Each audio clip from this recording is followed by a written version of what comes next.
Bakit ikaw yung may hawak ng budgeting ng expenses and bakit ako sa income? At least sa structure natin ngayon.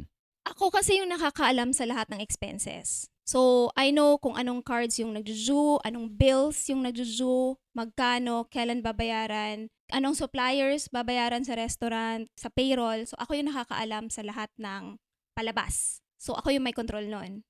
So what you do is ikaw yung toka sa cash flow. Ikaw yung papasok. So, binigay ko kay Junrex lahat ng papasok. So, kinuha ko sa kanya yung role to take care of the other responsibilities para makafocus ka yung lahat na energy mo nandun sa papasok. So, I Mm. think yung time na sobrang tough time natin, 2023 yun. I know because that was the time we closed the second branch ni FG. Mm. Tapos yun na yung million na debt. Mga tao susweldohan, yung supplier hindi mababayad, yung cheque nagbabounce, grabe. Mm. Yun yung turning point kaya ginugol mo talaga yung oras mo to learn a new Mm. skill or to enhance something that you already know before. And just to add on that, I think yung mga babae talagang natural sa inyo yung budgeting, eh. Ganyan yung napapansin ko, eh.